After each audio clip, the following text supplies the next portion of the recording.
Hello, everyone. This is Marnelle Durrett and Alex Lee coming to you from the clubhouse. We are talking about wine personalities, and we have our Flight wine. Flight does not have a Kiepersol logo. It's a little bit different. This wine came to be at kind of a special time, a scary time, a worrisome time in the history of Kiepersol. It was right after my dad's passing. And we would walk in the vineyard kind of with a heavy heart, and we'd pick up these feathers. We have guinea fowl roaming the vineyards, kind of helping with being natural insecticide. And when you pick up this little feather, my sister and Kelly and I got together and we said, what does this feather mean? So we Googled it, as you do when you wonder what something means. And we realized that, a spotted feather it's a time for something new, something different.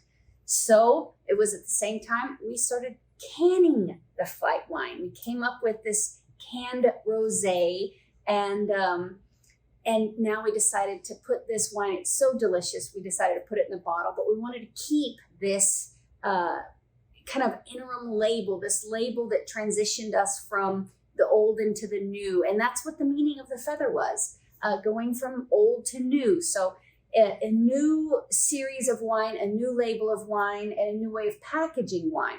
But this one we actually have in the glass bottle. It was so good, we decided to capture it in glass and not put bubbles in it, right? Absolutely. So as Marnelle saying, this has gone through quite a few different iterations before we finally landed on the Flight here. We went from the can.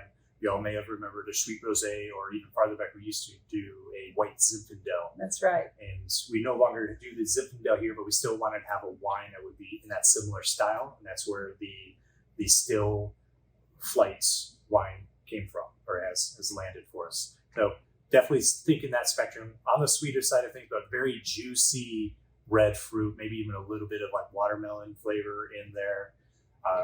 So if you're especially a fan of like a White Zinfandel style, definitely look to try this one. And that juicy, that is a little bit of acidity and sweetness kind of melded together. So certainly for the sweet wine drinkers, crisp, clean, easy to drink, great summertime wine. So for those of you who love sweet wine, pick up a bottle of Flight.